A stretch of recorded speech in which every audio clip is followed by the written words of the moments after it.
Olá pessoal, tudo bem? Nesse Appcast nós estamos trazendo um convidado extremamente especial e que tem participado de uma onda de avivamento de vários jovens ao longo do Brasil. É alguém ao quem eu tenho muita admiração e muito prazer em receber aqui, né? Então, eu sou Diego Cisneros, um dos diretores dessa casa. Ao meu lado também a host Janaína Farias. E nós vamos hoje bater um papo aqui com o pastor Samuel Wagner. Amigo, muito obrigado pelo teu convite. Coisa boa, um prazer enorme estar com vocês, Diego, Janaína, e com todo mundo que vai estar acompanhando. Eu tenho certeza que a gente vai trazer um conteúdo que possa enriquecer, edificar a vida das pessoas e quem sabe, né, ser resposta para algumas áreas da vida delas, porque tem gente que às vezes acha, né, que vida empresarial, vida financeira, vida profissional não tem nada a ver com vida espiritual, e a gente vai hoje desmistificar isso aqui nessa conversa. Que legal. Jana? Eu dei uma olhada na sua biografia, né, do seu Instagram, e algumas coisas me chamaram a atenção, né? Você se definiu lá como filho de Deus, amigo do Espírito Santo.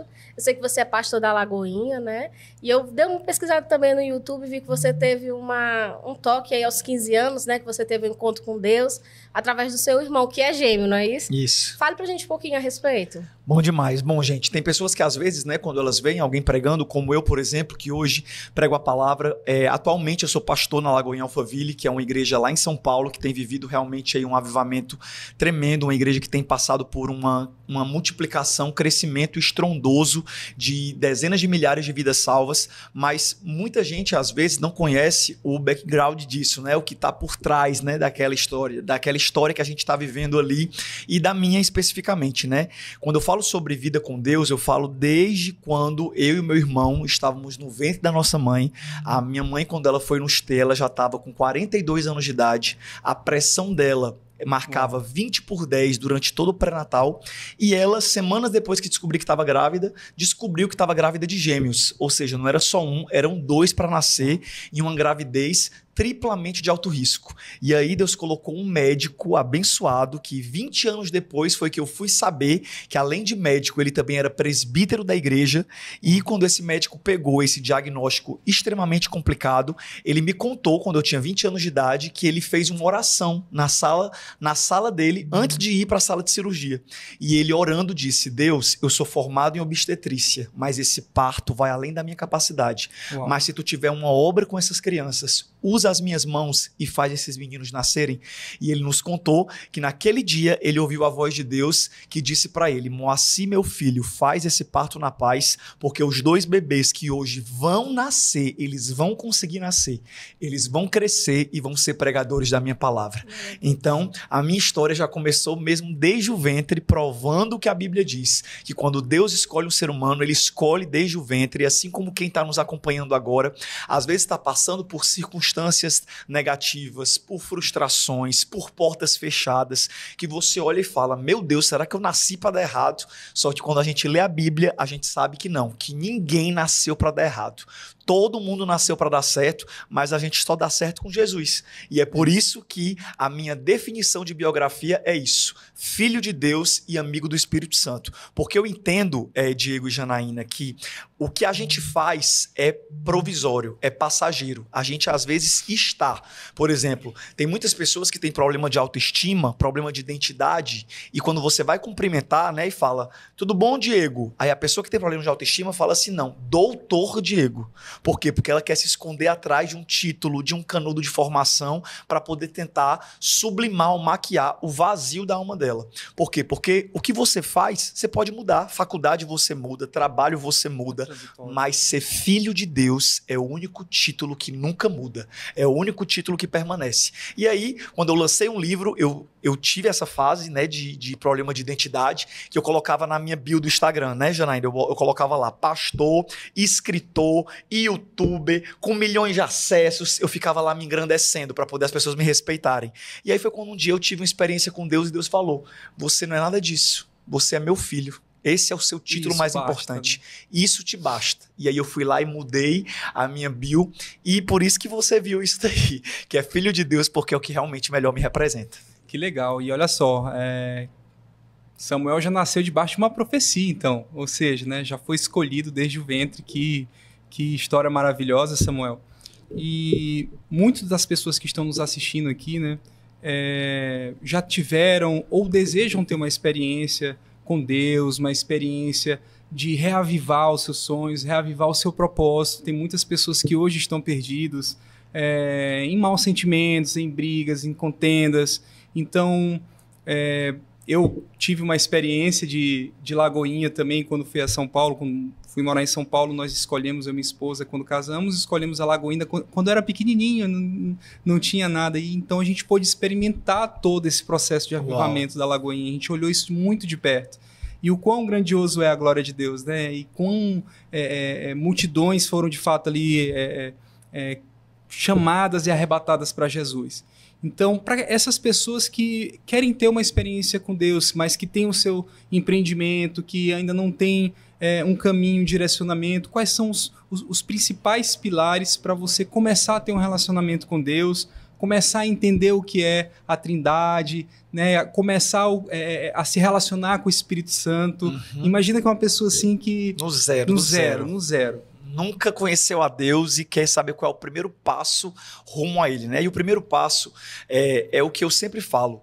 Vida com Deus não é sobre religião, é sobre relacionamento. Uma das coisas que eu mais tento ensinar em ambientes neutros, como por exemplo aqui hoje no CEAP, né, que é um ambiente neutro, aqui não é uma igreja, nós não estamos em um culto, nós não estamos em uma igreja, então a gente tem que respeitar a pluralidade da fé de cada um. Todo mundo é livre para crer, né, e ter o seu credo, mas em João 14,6, Jesus disse: eu sou o caminho, a verdade e a vida, e ninguém vai ao Pai a não ser por mim.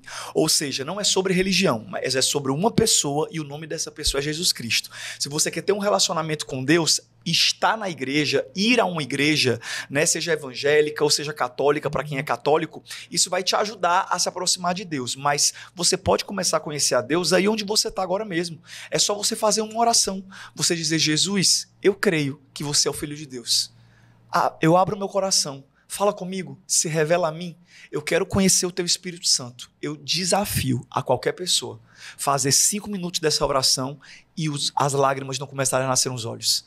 Automaticamente, essa pessoa vai sentir a presença de Deus se aproximando dela. Por quê? Porque se tem uma pessoa que está mais interessada em ter relacionamento com você do que você com ele, é Deus. Ele está, desde que você nasceu, esperando você crescer, ter consciência e chamar por ele. Então, assim, o primeiro passo para quem quer ter um relacionamento com Deus é abrir o coração.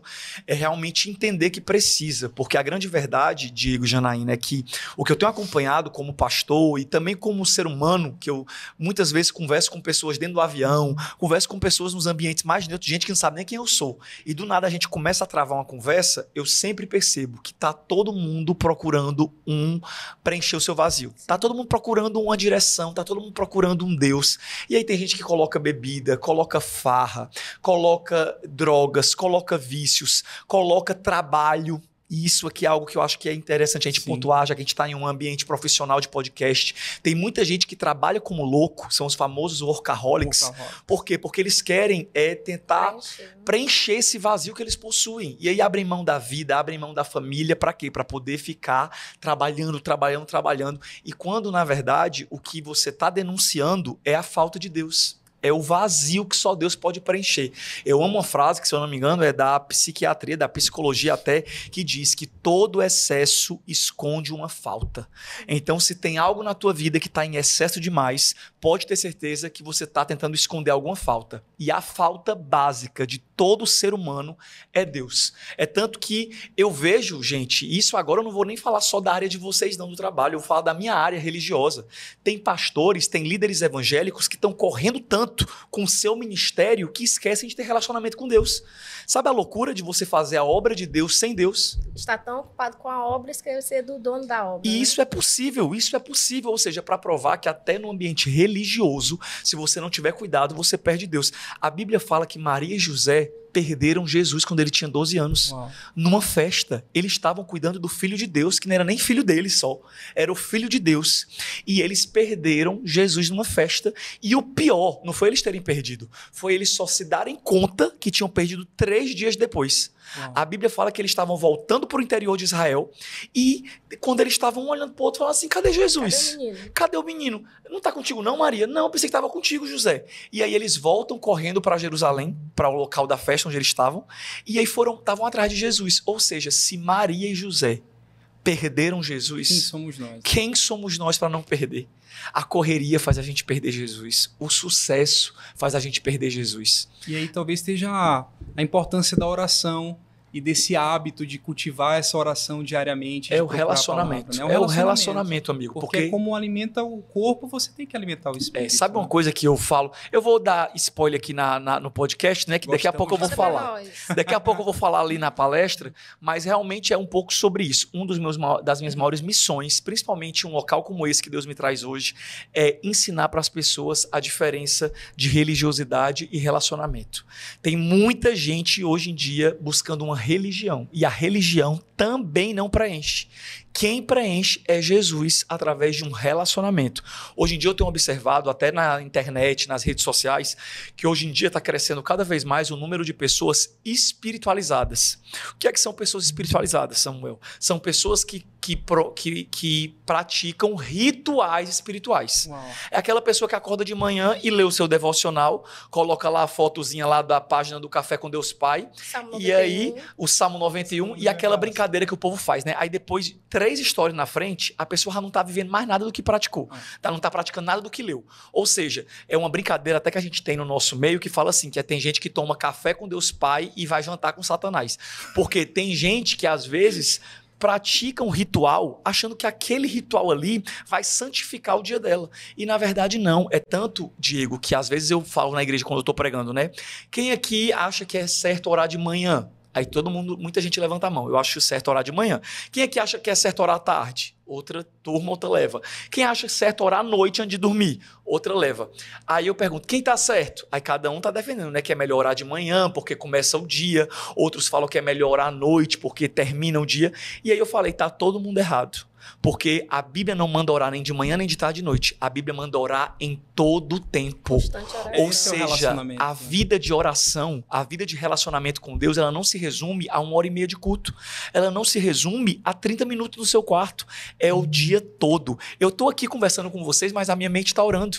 Eu estou aqui falando, Espírito Santo me usa, coloca as suas palavras na minha boca. Espírito Santo me capacita.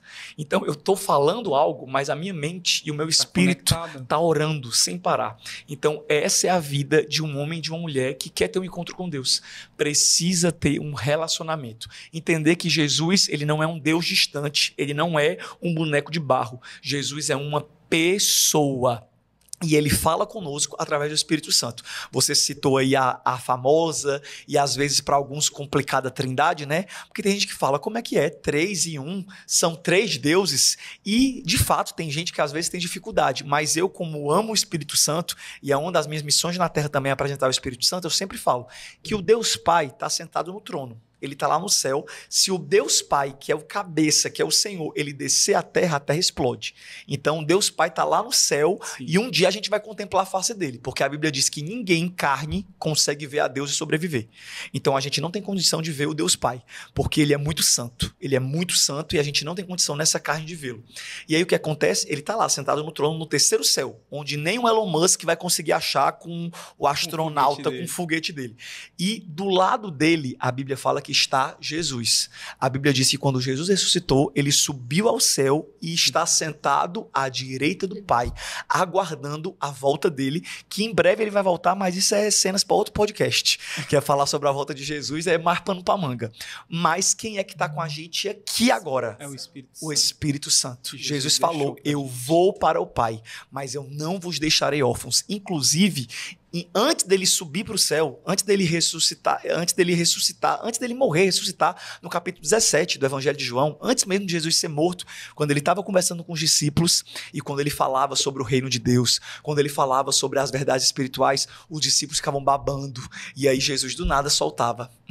Se vocês acham que está bom comigo, quando ele vier, aí é que vocês vão entender as coisas. Porque hoje eu estou com vocês, mas quando ele vier, esse ele que Jesus falava tanto era o Espírito Santo.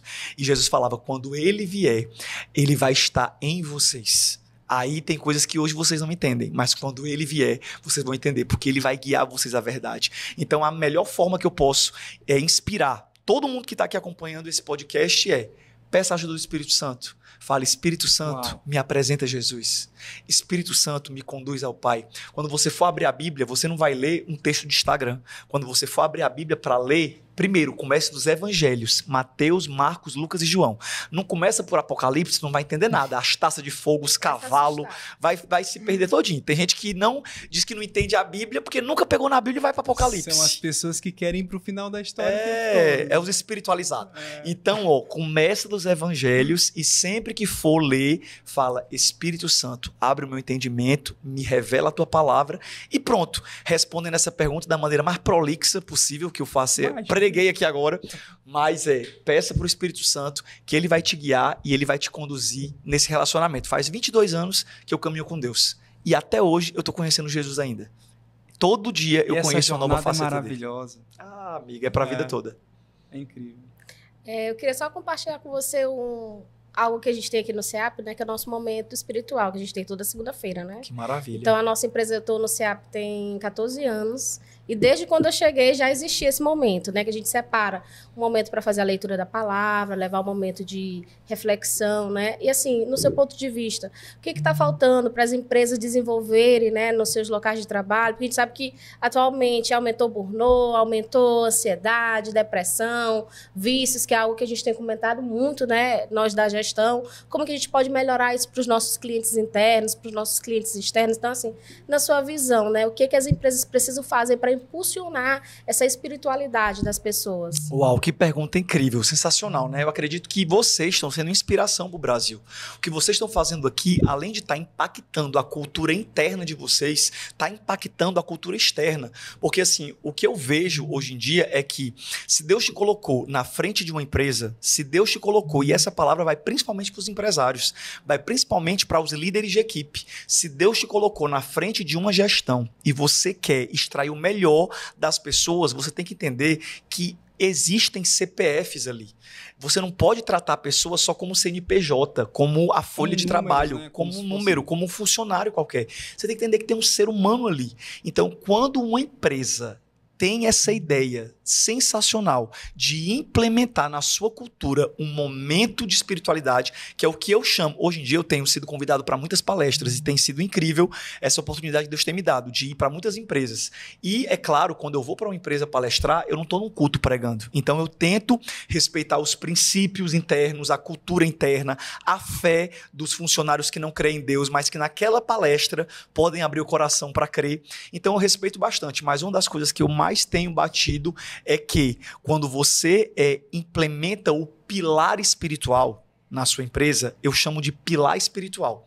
Você está cuidando dos seus funcionários. Por quê? Porque tem muitos funcionários que às vezes eles são extremamente profissionais. Eles têm uma capacidade genial, incrível, eles são os melhores no que eles fazem, só que o espiritual deles está abalado. Eles estão enfrentando lutas na família, né? Por isso que tem aquela história, trate todo mundo com gentileza, você não sabe as guerras que as pessoas estão enfrentando. E no ambiente de uma cultura tóxica, de uma empresa tóxica, workaholic, né? imagina. Workaholic, que os patrões, os líderes são extremamente severos, tratam as pessoas só como número, cadê o resultado? Cadê o resultado? E você não se preocupa com as pessoas, você está só o quê? Adoecendo, e é daí onde vem as doenças psicossomáticas que se prevê que vão matar mais do que doenças físicas no futuro, as doenças psicossomáticas que desenvolvem o burnout, a depressão e tudo isso que a Janaína acabou de comentar, e um momento de oração, um momento espiritual pode impactar tremendamente uma empresa. Por quê? Porque primeiro você vai estar cuidando dos seres humanos que estão ali e cuidando dos seres humanos, você vai estar cuidando da sua empresa. E dos clientes também. E porque dos clientes você imagina também. Que você está preparando ali a equipe, no nosso caso, como culturalmente são as segundas-feiras, então é como se a gente...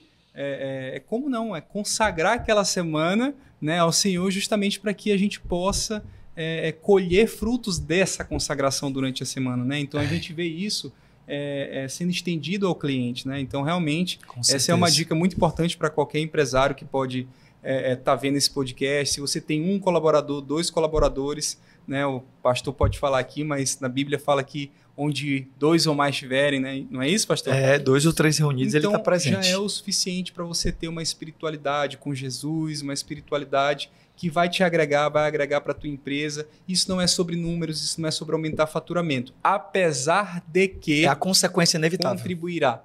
Mas não é sobre isso. É sobre qualidade de vida, é sobre saúde mental, é sobre um espírito forte.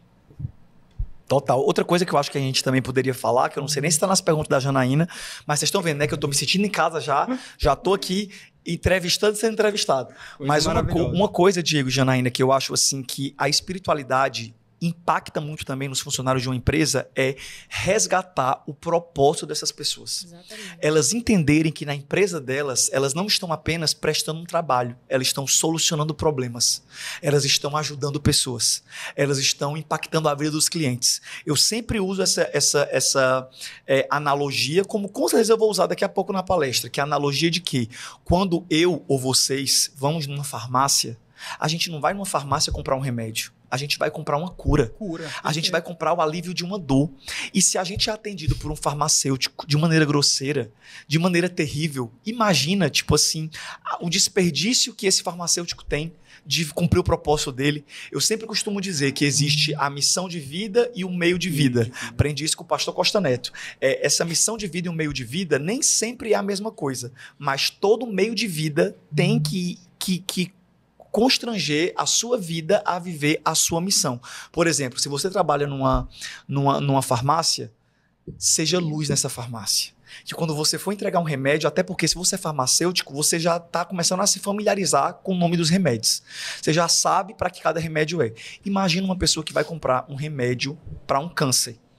Que a pessoa está na farmácia, chega desolada, triste. E um farmacêutico, cheio de Deus, cheio de luz, cheio do Espírito Santo, quando vai entregar o remédio na mão da pessoa, fala assim: tá aqui esse remédio, eu espero que Deus abençoe, que esse remédio cure o seu familiar ou você, que Deus abençoe.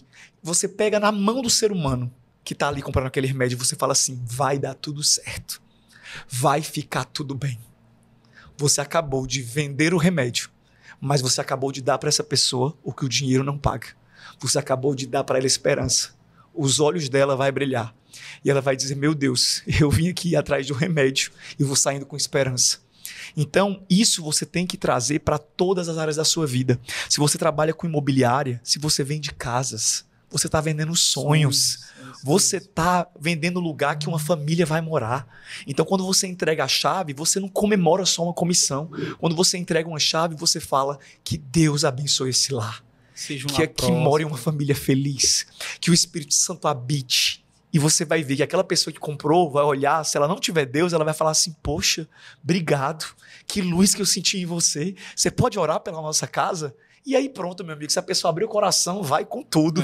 Aí já ora, já faz o apelo, levanta a mão, aceita Jesus. E é isso que a gente tem que fazer. Eu costumo brincar que todos nós somos agentes secretos de Deus no nosso trabalho. Você pode ver que tem cristão em todo lugar. A gente costuma brincar que a gente é uma máfia. A gente está no banco, está na farmácia, está em todos os lugares. E já que a gente está tendo essa oportunidade de falar hoje, vocês da parte empresarial e eu da parte espiritual, mas vocês como empresários, como gestores, falando da importância da espiritualidade, eu estou aqui só para chancelar e dizer que é isso que Deus quer, porque Deus não te deu só um trabalho, Ele te deu um propósito de vida.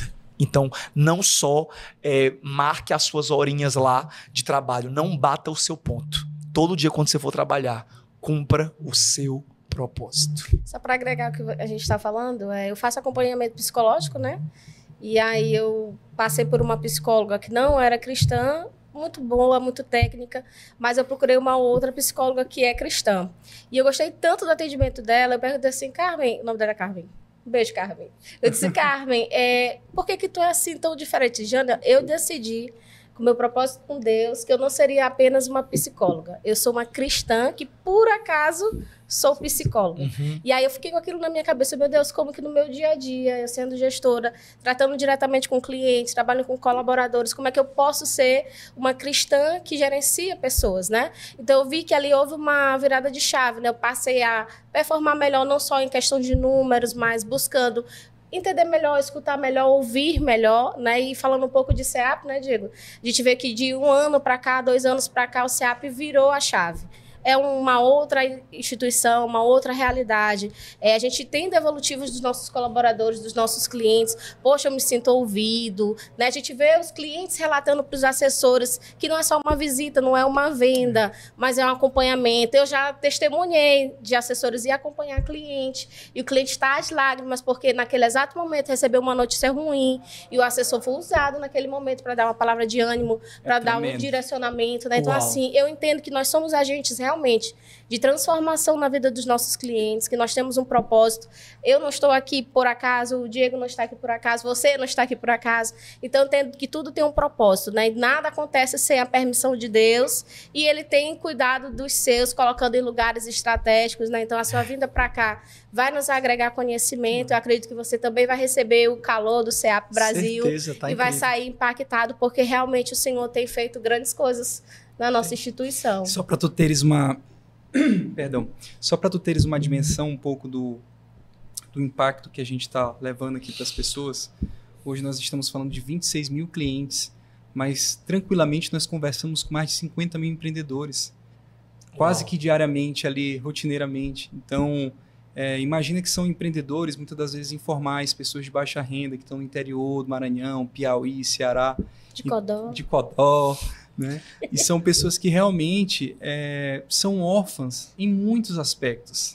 Ou são viúvas porque tiveram mães dores. Mães solos, tiveram dores, são muitas mulheres, a maior parte do nosso público é feminino.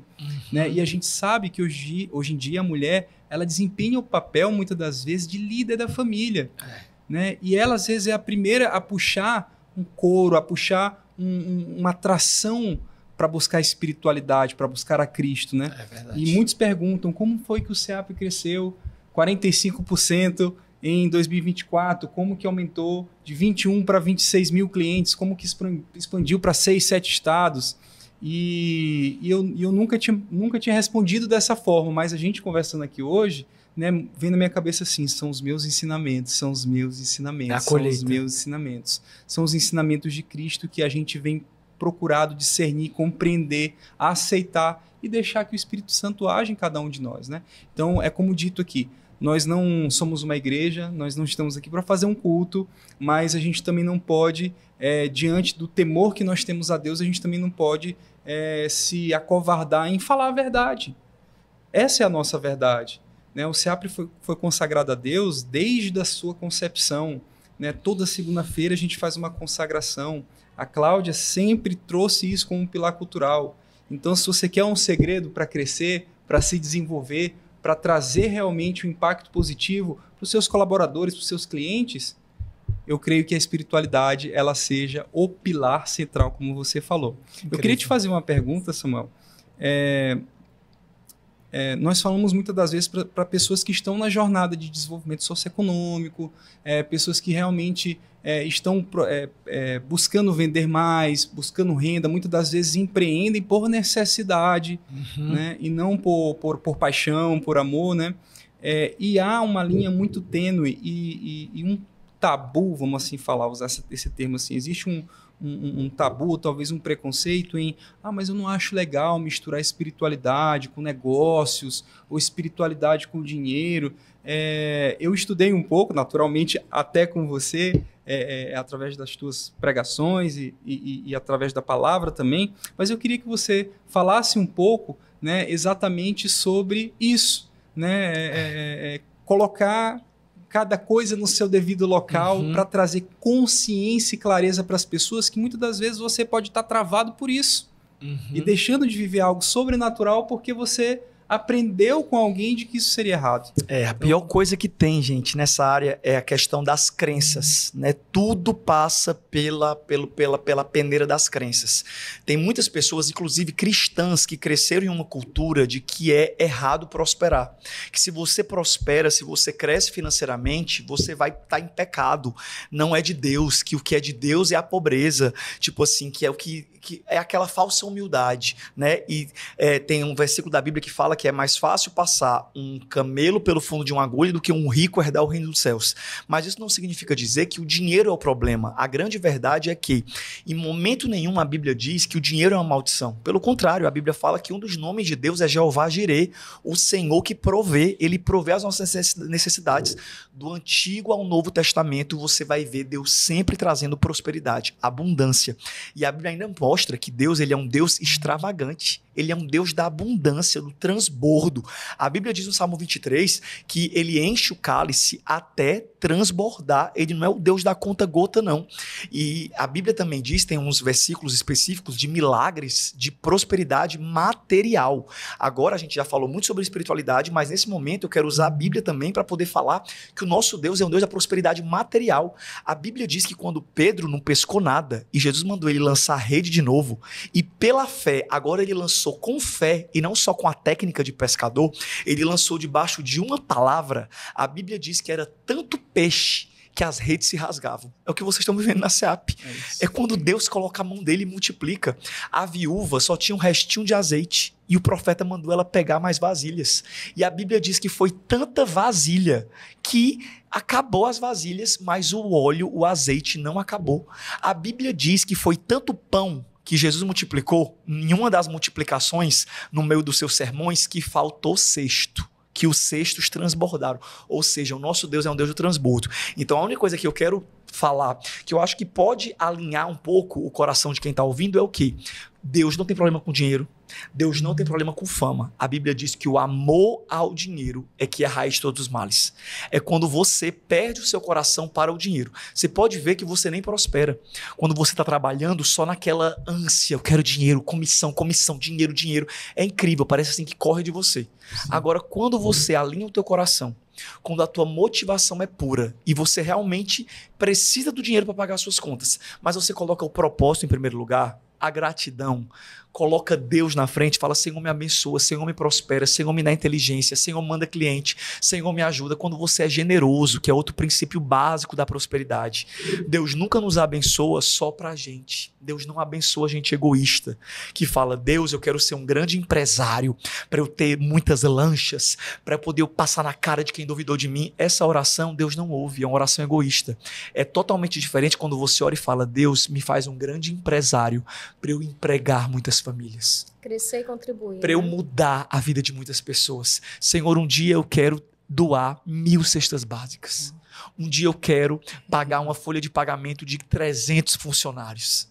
Quando Deus ouve essa oração, Deus olha e fala: gostei dessa oração. Deus vê propósito. E é claro que tudo nisso vai existir a colheita financeira. Deus quer te prosperar, Deus quer te abençoar.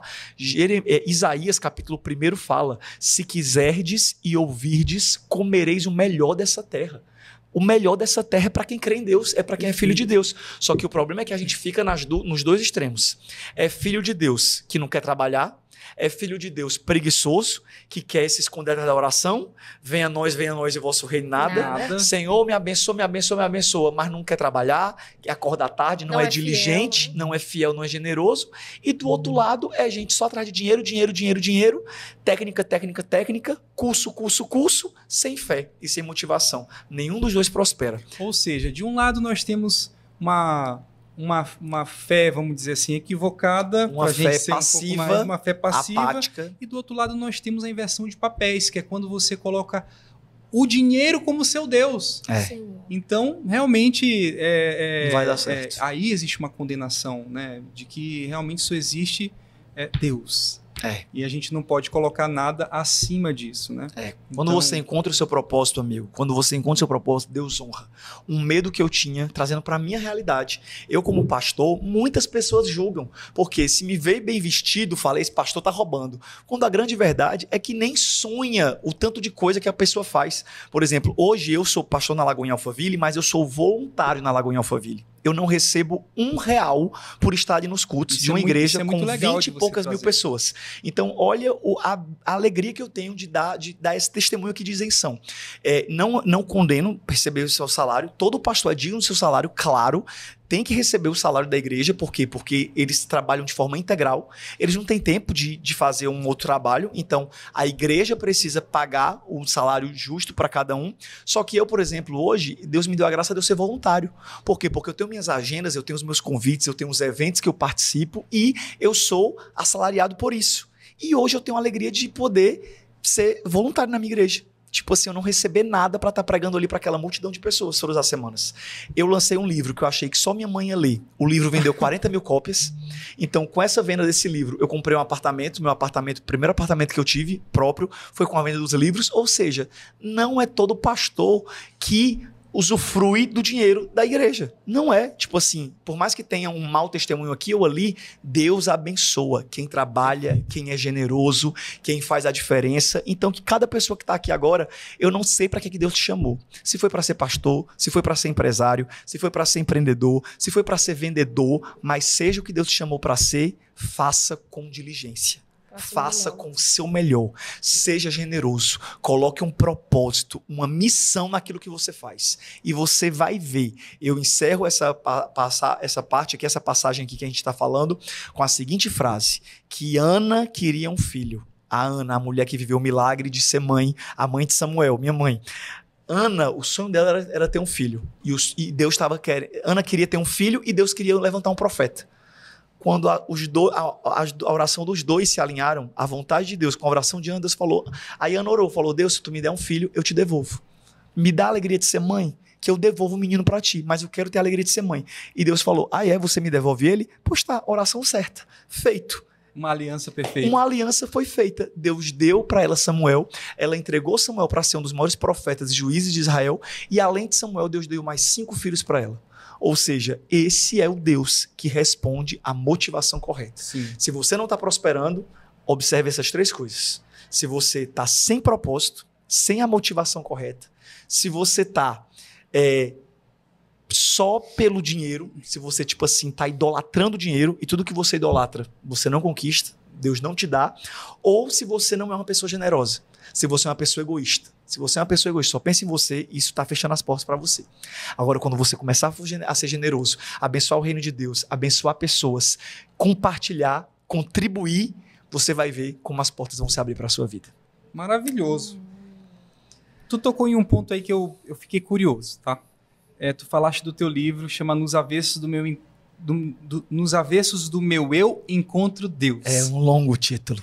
Já são quase 40 mil cópias? Isso, 40 mil cópias. E olha que é porque eu parei de publicar ele faz alguns anos. Desde a pandemia, eu parei de vendê-lo porque esgotou. E a época da pandemia, vocês sabem como é que foi. E esse ano, 2025, é um dos meus maiores metas. Eu vou lançar um novo livro e vou relançar o Nos Avessos do Meu Eu. Porque é um livro realmente Fala um pouco incrível. pra gente dos Avessos do Meu Eu. Pronto. Nos Avessos do Meu Encontro Deus é um livro de encontro com Deus. É um livro daquela busca do ser humano. Tipo, o ser humano perdido nos avessos dele, perdido nas guerras internas, e em cada capítulo eu vou falando sobre o encontro com Deus. Lá tem os avessos do egoísmo, os avessos da aparência. É tanto que tem uma frase muito famosa que ficou, na época que eu lancei o livro, há 10 anos atrás, teve uma frase muito famosa que, quando eu falo sobre pessoas que vivem de aparência, eu disse, né, que Jesus não morreu por quem você aparenta ser. Ele morreu por quem ele sabe que você é. Então, lá eu bato sobre você viver de aparência, que é nesse avesso aí que você tem que se expor. Tem outro lá que são os avessos dos relacionamentos. Pessoas que são dependentes emocionais umas das outras, que colocam homens, seres humanos, relações no lugar que é de Deus. Também não dá certo. Aí a frase-chave desse capítulo é: coloque Deus no centro da sua vida e todas as demais coisas e pessoas vão para os seus devidos lugares. Então o livro é cheio de chaves. Ele vai consertando cada área da vida das pessoas, e esse foi o propósito pelo qual eu escrevi. Maravilhoso. Gente, então tá aqui uma dica maravilhosa para quem quer aprofundar na espiritualidade, no autoconhecimento. Tá aqui um livro maravilhoso que a gente está indicando para vocês. Jana, tem mais alguma pergunta? Tem sim. O Bispo tem bastante, né? Teu Instagram. Eu tô vendo, viu? Tá de parabéns a pesquisa. E aí teve uma frase também muito interessante. Diz assim: o verdadeiro desafio da espiritualidade é continuar crente, sem sentir, sem ver, sem experimentar e ainda dando tudo errado. Eita. Fale aí para nós sobre isso. Essa frase é do meu querido Augusto Nicodemos, que é um dos maiores pregadores do Brasil, um grande pastor, e eu amo essa frase dele, porque tem muitas pessoas que confundem fé com sucesso. Na verdade, a fé nem sempre ela significa dizer que é uma garantia de sucesso. Tem gente vendendo fé como um amuleto. Se você tiver fé em Deus, nada mal vai te acontecer. Isso não existe. A presença de Jesus no barco com os discípulos não impediu a tempestade de vir. A tempestade veio do mesmo jeito. Mas a presença dele deu para os discípulos fé, segurança, e na hora certa Jesus levantou, mandou o vento calar e o mar se aquietar. Então a gente tem que entender isso. Essa frase, ela traz o que eu chamo de maturidade cristã, que é você entender que Deus não é o seu servo, que Deus não é o gênio da lâmpada, que você esfrega com oração forte e ele é obrigado a realizar 3 desejos seus. Ele é Deus, ele é Senhor. Você não deve buscá-lo só por interesse, né? Você deve ficar firme. É tanto que essa frase, ela representa muito bem os desertos da vida. A Janaína já passou por deserto, o Diego já passou por desertos, eu já passei por muitos desertos para hoje eu estar aqui falando com vocês. Então, essa frase, ela traz essa consciência de amadurecimento espiritual. Samuel, eu tô para largar Jesus, porque depois que eu comecei a buscar a Deus, é muita luta, é muito problema. Bem-vindo à vida com Deus, bem-vindo ao deserto. Irmão, eu já tô no culto aqui, viu, gente? Olha, esse negócio de palestra, eu ainda tô me acostumando, porque eu tô nas palestras e falo, levante a mão e diga glória a Deus, quem crê diz amém. Mas eu tô me controlando, ó, tá acabando o podcast agora que eu chamei vocês de irmãos. Mas brincadeiras à parte, eu gosto sempre de falar que Jesus, Jesus Christ, em inglês, ele, quando ele foi batizado por João Batista, antes de começar o ministério, o Espírito Santo conduziu ele para o deserto. A Bíblia não fala que foi o diabo que conduziu Jesus para o deserto. A Bíblia fala que foi o Espírito Santo. Por quê? Porque na trajetória de todo homem, de toda mulher, tem desertos. O deserto é o que nos amadurece. O deserto é o que nos aperfeiçoa. O deserto é o que revela o nosso coração. O deserto é o que nos treina. O deserto é o que nos prepara. Eu, em 2018, fui para os Estados Unidos, morar lá por 6 meses, e uma viagem que eu achava que ia ser a melhor viagem da minha vida, um intercâmbio muito chique, que eu cheguei lá todo organizado financeiramente. Eu falei, gente, férias. Vou ter, assim, 1 ano de férias nos Estados Unidos, estudando inglês na América, que é uma nação maravilhosa, vai ser só glória. Pois, meu amigo, com uma semana que eu tava lá, eu já caí de paraquedas numa família. Eu fui fazer tipo um intercâmbio. E aí, eu perdido, não tinha conseguido uma família para morar, caí de paraquedas na casa de uma família e assinei um contrato de morar com essa família, uma família brasileira. E o pessoal muito simpático, eu falei, meu Deus, tá tudo maravilhoso, só glória. Quando eu assinei o contrato, que eu não podia mais sair, a família se revelou e tudo que você imaginar que essa família podia fazer de ruim comigo, fizeram. Humilhação, confusão. Eu tentei sair da casa e não conseguia, senão eu ia perder o dinheiro que eu tinha pago dos meses que eu tinha que ficar lá. Meu amigo, foi o inferno da minha vida. Sabe o que é você morar com inimigos, pessoas brigando com você? Se eu deixasse uma xícara, só para poder tentar mostrar, se eu deixasse uma xícara suja, e eu, às vezes, eu lavava a louça da família toda, intercambista, né? Para poder ser legal, louvando e lavando. Quando era a minha vez, se eu deixasse a minha xícara de café de manhã, uma das pessoas lá da família pegava e gritava, fazia uma confusão. Eu falei, não estou passando por isso não. E aí eu fui falar para Deus, Deus, que loucura é essa? Como é que eu vim para cá, pensando que ia ser maravilhoso, e o Senhor permitiu eu passar por isso? Aí o Espírito Santo falou comigo, falou, bem-vindo ao seu deserto, Samuel. Eu te trouxe do Brasil para te passar em um deserto. Porque quando você voltar para o Brasil, eu vou te levar para um novo nível. E eu preciso te treinar aqui. E aí, naquela mesma noite, Deus falou comigo, eu abri o Instagram aleatoriamente e vi a frase que um pastor postou, dizendo, que é uma frase que eu nunca mais esqueci, porque a frase dizia, antes de Deus fazer um homem grande, primeiro Deus o quebra em pedaços. Para quê? Para esse homem nunca se exaltar. Para esse homem saber que não é sobre ele. Então, antes de toda exaltação de Deus, prosperidade, porta aberta, Deus vai te levar para um deserto primeiro, para poder te explicar no caminho, te ensinar que não é sobre você. E aí eu fui quebrado, mas quando eu voltei para o Brasil em 2019, foi um ano que minha vida mudou, minha vida virou.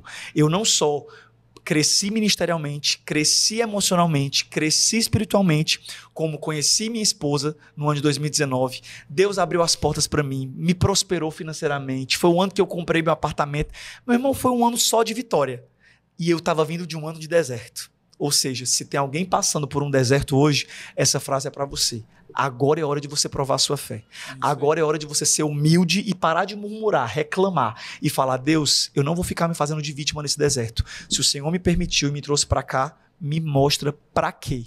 Qual é o propósito desse deserto? Que aí quando você abrir o seu coração para aprender as lições que Deus quer te ensinar, você vai sair do deserto de cabeça erguida, porque o nosso deserto é do tamanho do nosso orgulho.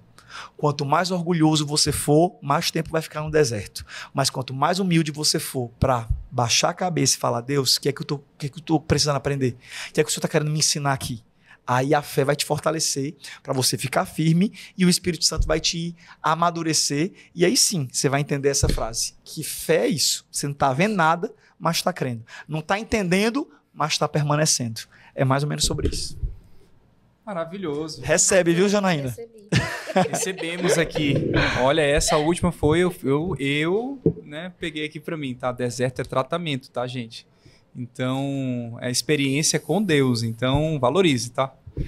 Gente, então a gente queria agradecer. É um papo rápido aqui, a gente já até estourou um pouquinho o prazo do nosso podcast, mas queria humildemente agradecer aqui a presença de Samuel. Muito obrigado por estar aqui com a gente. É uma honra tremenda ter um representante de Deus, né, um pastor aqui com a gente que possa estar trazendo uma palavra que daqui a pouquinho vai palestrar ali para a gente também, né, e para todo mundo que está online.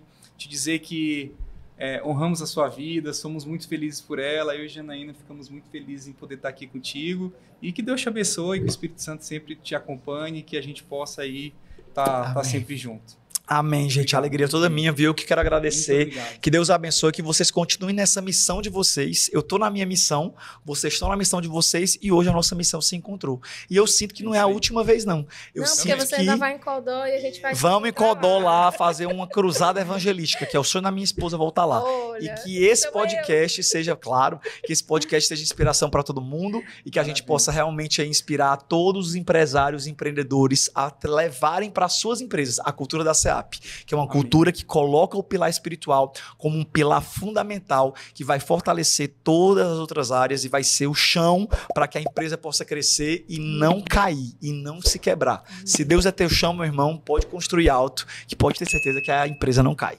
Maravilhoso. Muito obrigado, gente. Ficamos por aqui. Tchau, tchau.